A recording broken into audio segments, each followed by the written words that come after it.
కాంగ్రెస్ వచ్చి దాదాపుగా 2.5 సంవత్సరాలైనా కూడా కోమటిరెడ్డి రాజగోపాల్ రెడ్డి ఎప్పుడు నాకు మంత్రి పదవి, ఎప్పుడు నాకు మంత్రి పదవి అని అడుగుతూనే ఉన్నాడు. అంటే అధిష్టానం ఆయనకేం చెప్పింది? కాంగ్రెస్ రాగానే నీకు కూడా మంత్రి పదవి ఇస్తామని హామీ ఇచ్చారు. కానీ ఇవ్వట్లేదు అనేది ప్రతిసారి ఆయన ప్రెస్‌తో మాట్లాడడం జరుగుతుంది. అదేవిధంగా ఈరోజు కూడా అసెంబ్లీలోని మీడియా పాయింట్ దగ్గర కొంచెం కాంగ్రెస్ గురించి వెటకారంగా మాట్లాడాడని మనకు క్లియర్‌గా అర్థమవుతుంది. అందులో ప్రధానంగా ఏందంటే అధిష్టానం నాకు హామీ ఇచ్చింది.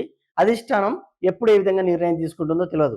అంటే అధిష్టానం పొగిడినట్ట, లేదా అధిష్టానం ఇచ్చిన మాట తప్పిందన్నట్ట, అది అర్థం కాలే. రెండో పాయింట్ ఏంటంటే మంత్రి పదవి కోసం పాకులాడే వ్యక్తి నేను కాదు. మంత్రి పదవి ఉన్నా లేకున్నా కూడా ప్రజల్లో నా మీద ప్రేమ, గౌరవం ఉంటుంది అని ఒక మాట చెప్పడం జరిగింది.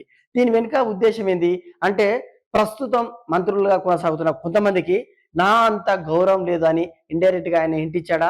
నాకు ఎమ్మెల్యే అయినా, ఎమ్మెల్యే కాకుండా మంత్రి అయినా, మంత్రి కాకున్నా కూడా ఎప్పుడు నేను ప్రజల మనిషినే. కొంతమంది ఉంటారు వాళ్ళు మంత్రి అయినా వేస్టు అని అన్నట్టు ఉంది. ఇది ఒక విషయం. ఇంకొక విషయం ఏంటంటే కాంగ్రెస్‌కు చిన్న వార్నింగే అనుకోవచ్చు. నేను ఉద్యమకారుడిని. 2028లో మళ్ళీ కాంగ్రెస్ రావాలంటే నాలాంటి ఉద్యమకారులను పట్టించుకోండి.